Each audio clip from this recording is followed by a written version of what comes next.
You're live. I am live.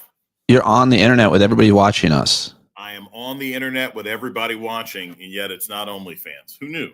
Who knew there was so many options in this world? I don't know any man who has an OnlyFans that makes money, even a gay man. I don't know any.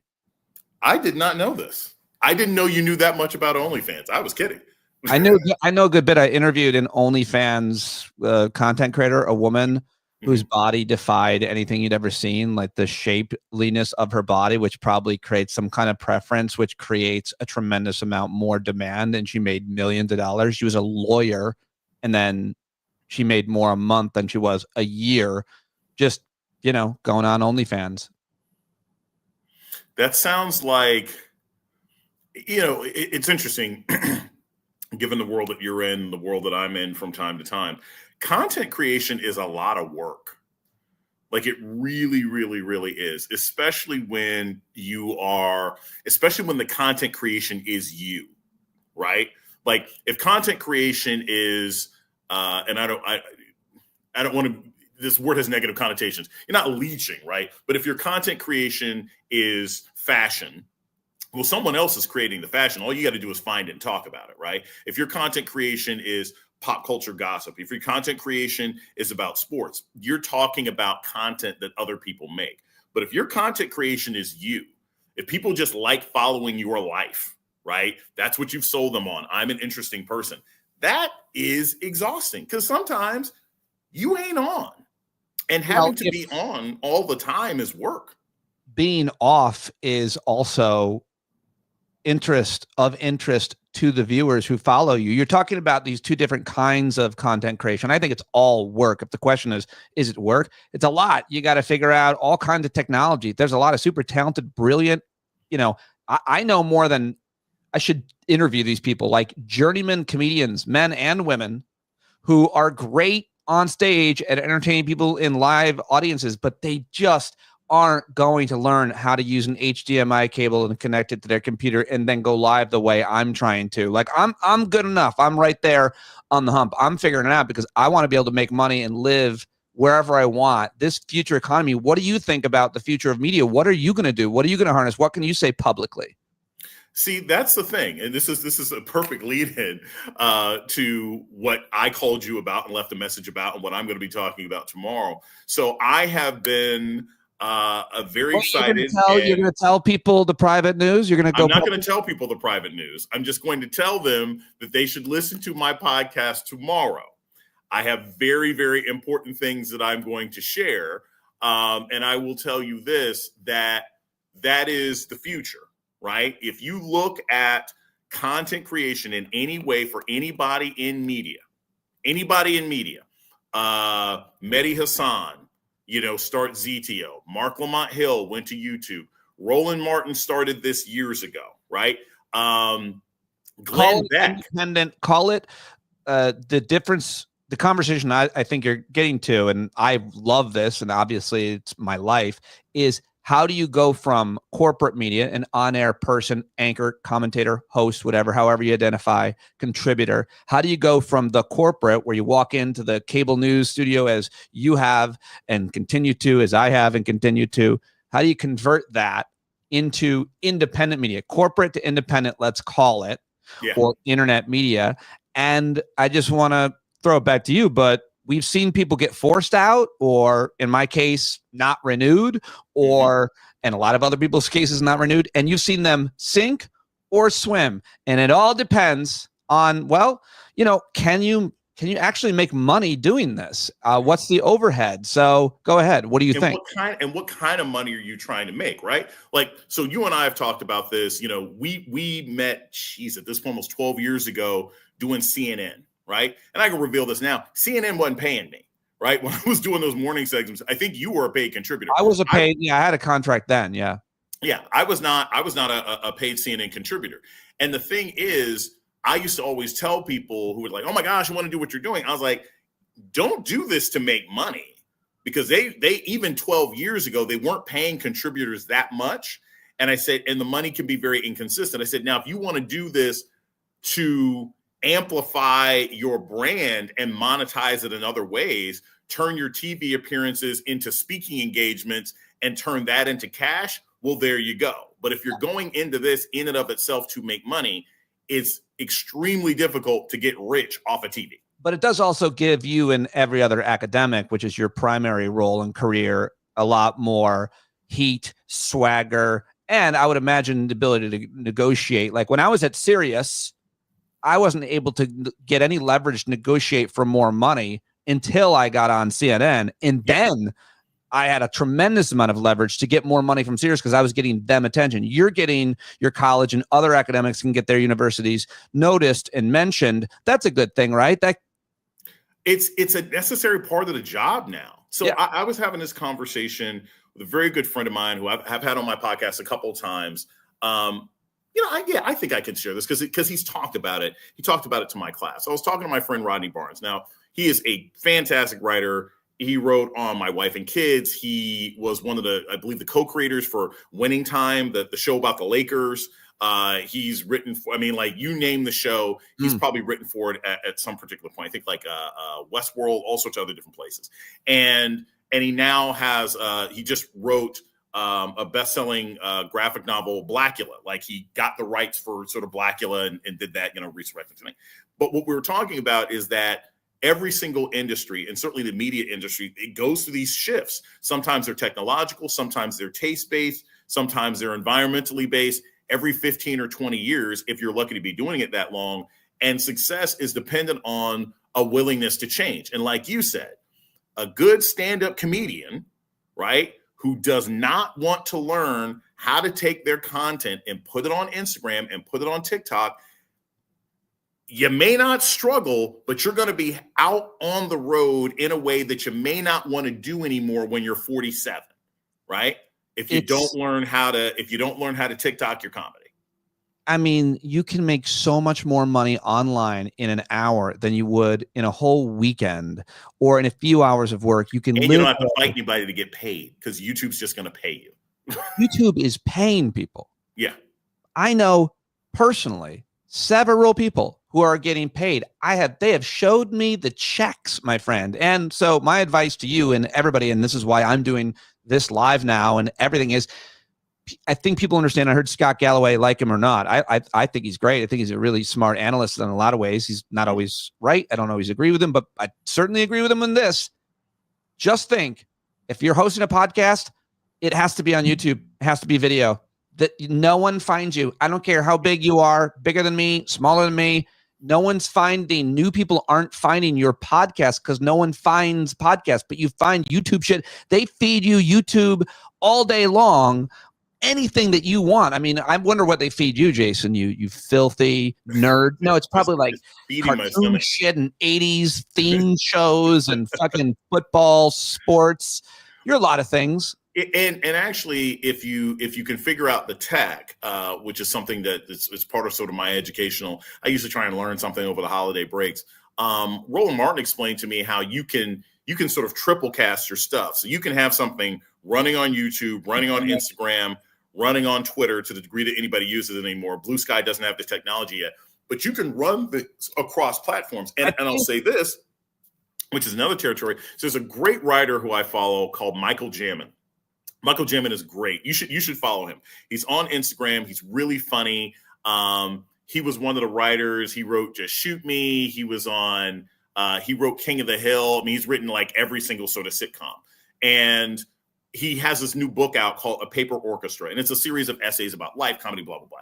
Anyway, so he has this great Instagram story he comes out with this week where he says, look, my book was just selected in Vulture as a top 4 comedy book of the year.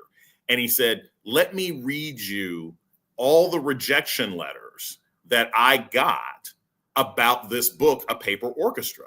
And he started talking about the fact that he's like, a lot of the people who were rejecting him were saying, hey, you don't have enough of a social media presence for us to want to sell your book.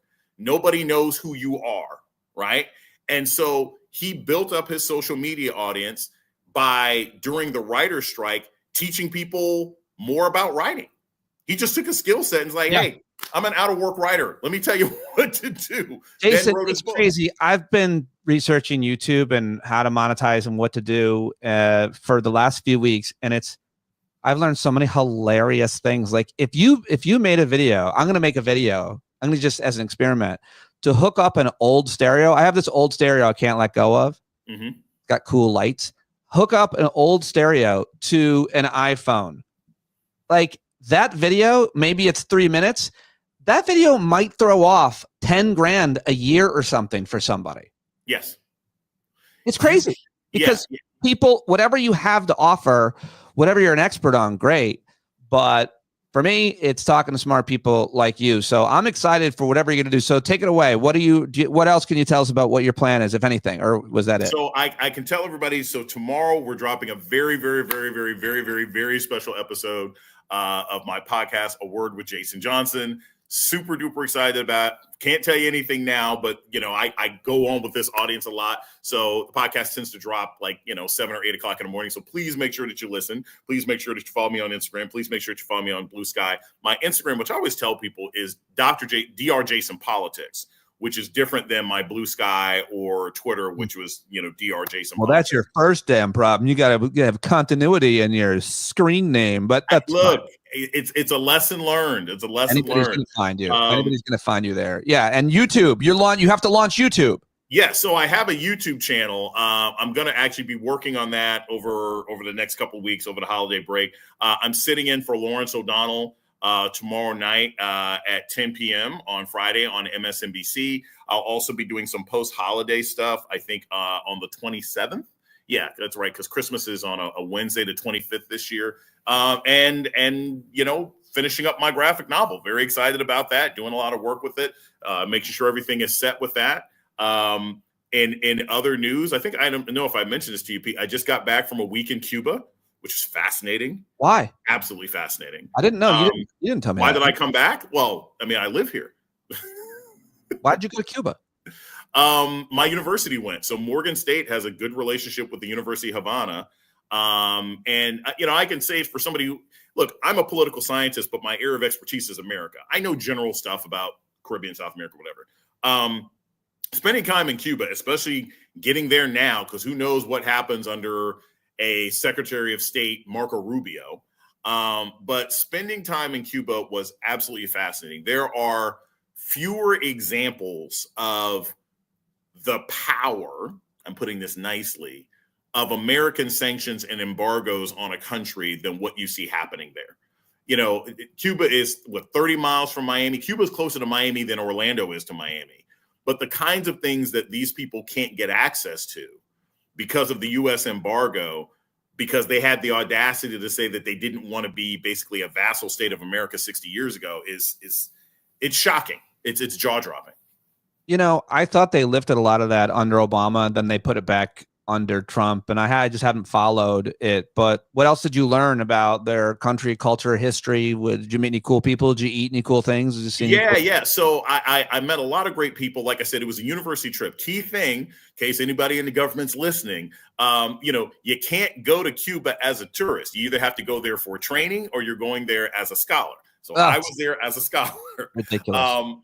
One of the things that you learn, so one of the famous things you see about Cuba all the time are like, they'll have these beautiful classic cars, right? From the 50s and 60s, You'll see the cars. People take pictures in front of them. And I had assumed that they were shells. I was like, okay, over the last 50 or 60 years, they've probably been, playing with the engines, upgrading them, but you keep this old-fashioned shell. No. Those are the original cars from the 50s and the 60s.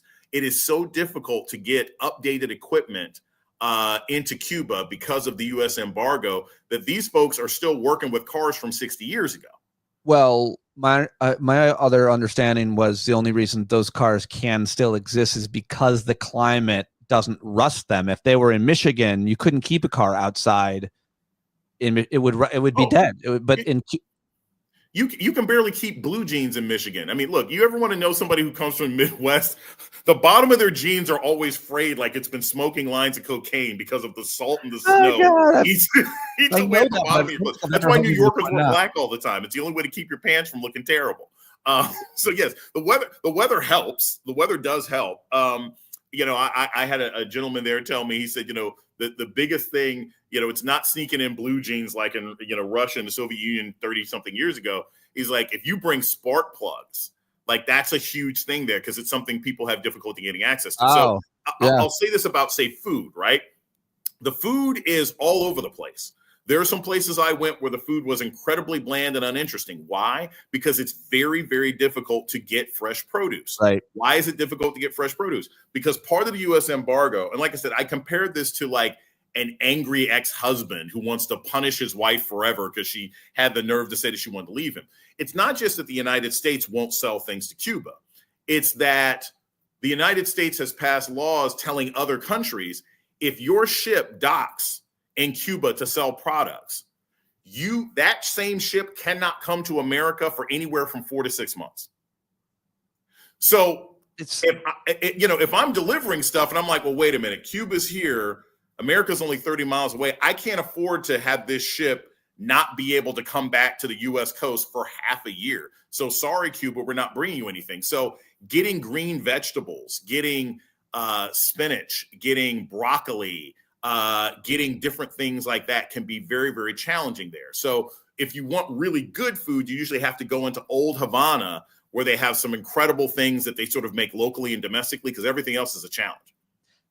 We're now live on Instagram. Welcome, Instagrammers. I'm just testing out all of this software and these apps because, as you said earlier, this is what you got to do. You got to go live on all the different apps and platforms that you're at.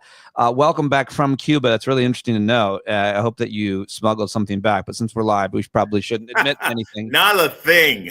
I was like, I'm not trying to risk it. I'm not even just saying that for the streamer. People are like, hey, you want to bring back some cigars? So I was like, no. 1, I don't smoke. 2, I don't want to go to prison. How much of, I'm sure you're going to be anchoring on MSNBC a lot or contributing a lot during next couple of weeks when, people take time off. I feel like you're on a lot. You step up. You're always on. But how much when you're anchoring, how much of it do you get to bring to, you kind of obvious what the big stories are. But like right now, we've got Luigi Mangione and the healthcare murder, which is on day, however, of a lot of coverage. And of course, Trump transition. I feel like there's almost nothing else that's getting attention. Syria should, the Middle East always can, the craziness in South Korea. How much of, do you get to say, hey, I'd really like to talk about this and talk to these people when you're anchoring, and how much of it is like done by the production team? I can only speak for myself. I think it has to do with the show, the time of week, and what's on the agenda, right? Like, I don't think I've ever sat in for anybody who has said, like, no, we can't do that just because editorially, right? One, because I think I know what the general parameters are. And 2, I've never had anybody sort of say that. But at the same time, the whole news industry, I'll just be honest, is in a really interesting place, right? Like, you've had 4 years of coverage of one particular person when he wasn't in office. Now this person is back in office. Audiences across the board have said we're tired of him. And so there is a real interest in covering the vast, interesting diversity that is America and covering things that don't necessarily immediately have to do with politics. So I'm optimistic. Like I think, especially over the holiday season, I have a couple stories that I'm pitching for tomorrow that are, we when we hear local news, right? We think of Parks and Rec. We think of like, community meetings, like, like when you were running for, helping with the school board and everything else like that. But there's stories like that happening around the country that are really interesting. Oh, yeah. Yeah, those should be covered, but it's a matter of like, can you get eyeballs on them? Can you get enough people watching and caring? It's always been the hard thing to do so that you can sell advertisements so that you can profit. Because if you go independent, you start doing your own thing, whether you're, Mehdi Hasan or me, you got to find a way to make money, I mean, and everybody has a different path and a different ability to create that demand. But I mean, like, I don't know how you or anybody could go on CNN or MSNBC tonight and make me, or would be easy for me, other people care to listen to you talk about gentrification. You just did a great episode about that on your podcast. You can do that on a podcast. You do it great, but make me care about this really important issue tonight at 8 on cable news. I mean, it's never going to. I think we have, in a positive way, I think we have examples of that. right? And they don't pop up all the time, and they don't always have to be a tragedy. It doesn't have to be, say, a healthcare CEO getting killed and, somebody being arrested for it. Think of Flint. Flint, that was a local story. And as we've seen in subsequent years, the idea that you have bad water is not unique to Flint. You had stuff in Alabama, you had stuff in Kentucky, you have stuff all over the country. That was a local story that became a national. I'm here for the D block pollution in America segment every night. I'm watching it. Let's go. Pollution. Flint was a story of, polluted water and how it was man-made and caused and not prevented. But I mean, like, you could do that all over America every night in the D block. I mean, I just don't think it gets the kind of ratings that right now all anybody's talking about is his kid. It's crazy. It's crazy, but it's predictable. I mean, it happens, right? It was like last summer when people were talking about, Johnny Depp and his trial. Like, I don't care. It's different. I'll say it's different because everybody's talking about healthcare and health policy, and people are now having serious conversations. So I'm glad for that. I wish it didn't take this, but I mean, it's all everybody's talking about, one angle of it. I'll give you a quick example of this. And it's interesting because I literally was talking to an exec yesterday, and we were talking about the sort of dearth of nuanced conversations that we sometimes have in public discourse. So when I'm in Cuba, I asked our guide, hey, how's Elian Gonzalez doing? Right now, for anybody under the age of 35, that's some Trivial Pursuit stuff. And that's also an old reference, right? That's a Jeopardy question, right? Who the heck is Elian Gonzalez? But if you're like me and you're in your 40s, you remember that. So we're talking about Elian Gonzalez. His life has been really fascinating since. Elian. Kids, quit saying Elian. Is it Elian? Is it Elian? Oh, no, you always pronounce weird words weirdly. I get away with it. I guess keep talking and you do. But the thing is, so he's like 29 now. He's married. He's an engineer. He's like married and got kids, right? He lives a pretty regular life, right? And the interesting thing is, so I'm having this conversation with one of my colleagues, who's a very, very progressive left person, and a student who's about 25, 26. Student, of course, she has no idea who Elian Gonzalez is. She's like, I've never heard of this story, right? So my colleague is sitting there saying, yes, and it was this terrible thing, and imperialist America was trying to take this child, but his father was in Cuba, and Cuba was victorious and brought him back, all this sort of stuff. And I was let my colleague talk. I was like, okay. And I'm talking to the student later. I was like, yeah, it wasn't like that. I said, this was actually a really complicated story. The majority of America did not feel that he should go home. You had a real split. And I said, and it transcended party and race and culture. I said, because you had some people who are like, for those who don't remember, the short story is this kid, his parents were in Cuba. The mother wanted to flee Cuba to the United States. The father did not.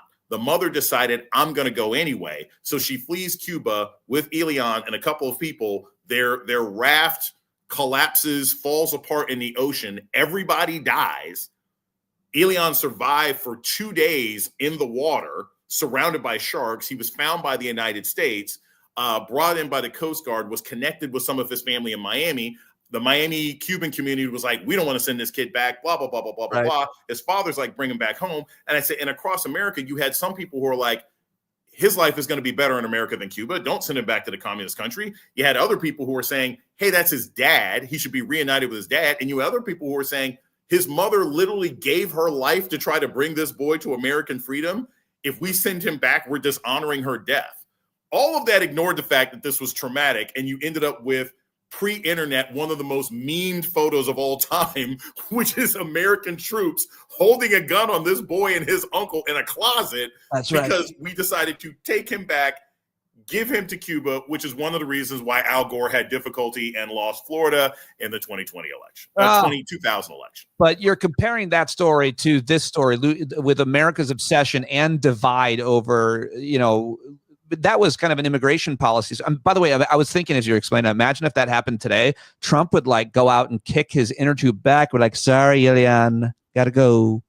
Well, not only that, but my whole point of mentioning it is throw him a nuanced conversation, right? Like, we're having nuanced conversations now about healthcare. Is it going to last? Probably not past this weekend. Right. but it can happen, even if it takes a tragic thing for people to pay attention. All right. I'll let you go. I know we said like 20 minutes. I appreciate you very much. What is that t-shirt? Been wondering. Oh, it's Santa Claus. Oh, shit.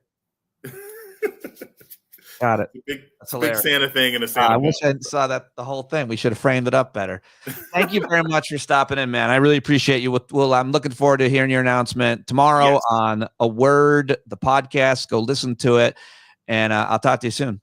Yeah, I'll hit you up this weekend, man. Thanks so much, Pete. Punch out, because I'm going to stay here live with people and talk all alone. All right, leave studio. Leave studio. There he goes, everybody. All right, how did that work? Anybody want to join me to talk about any of that? I'm going to put, if you're here watching, I'm going to put it in the, you're probably someone I know, so you should get the link, and then you could join the conversation if you wanted to punch in and say anything. I just want to stay here for a couple more minutes because I'm experimenting with all the different technology. I got screens everywhere. I got lights, cameras, but most importantly, I'm live on several different platforms. So I'm on Instagram, YouTube, Facebook, and still for some reason haven't figured out Twitter, but maybe that's a sign. Twitter X. So really, if anybody cares about media, the conversation I was having with him, with Jason, is the future. When someone leaves corporate media, think of somebody, put it in the chat. I can think of, because I saw Megyn Kelly. Aaron wrote that in the chat. People who left corporate media, they either got fired like a dog, Bill O'Reilly, Tucker Carlson, Chris Cuomo, and Don Lemon. Those are fired like a dog. Or someone like me that just did not get renewed. Didn't get fired. Nothing bad happened. So your reputation was, in my case, it helped me because people felt bad, A, and they missed the Daily Show, B, so they gave whatever the hell I was trying to do a shot. And it's worked for me, but on a very small scale. So when you think about Tucker Carlson, how much money is he making independently? Or Don Lemon, how much money is he making? I bet he's making very little. I bet Tucker's making a lot. I think Mehdi Hassan is doing well. I think he's got investors. Do you have big investors? I think all the people who subscribe to me for either $5 or hundreds of dollars or more are investors. I consider each person an investor in my independent media outlet. So it's the future. And if you're not doing video and if you're not on all these platforms, then you're dead. No one's going to discover you. That's true of almost everybody. And you can start from nothing and have a lot of success. So I should, because I'm not starting from nothing. I've already got a pretty good following, and more importantly, credibility, a reputation, and a work ethic. So I'm willing to learn all this technology. I'm willing to learn how to produce live stuff, and I'm psyched about it. And obviously I'll keep doing recorded stuff. I'm really excited and pumped about the possibilities of it all. So, all right, that's enough talking and testing this out. My friend Bryce punched in. Bryce, what's on your mind? I'm gonna spend a couple minutes with Bryce. Oh wait, how come I don't see him? There he is. Are you there, Bryce? Hey Pete, how you doing, man? There you are. Good. Oh, it's not working. I'm taking you out, Bryce. Let me try to put you back in again. Took him out, put him back. Can I hear you now? Oh man, I don't know what's wrong. I think you have a bad connection. I'm punching you out, and maybe you can punch back in. It's a different microphone, Pico. Is it better or worse? I've got the better microphone. This is the $70 one, and I think it sounds better than the $400 one. We can test them out, but not now. Okay, that's it. Thank you very much for stopping in. I'm trying to do this every day at noon with a guest, and we'll see how it happens. Appreciate you joining me. I probably am supposed to plug stuff for the live viewer, but I think y'all know me pretty much. So looking forward to seeing you at the Hangout tonight. If you're a paid subscriber tonight, 8 p.m. All right. See you then.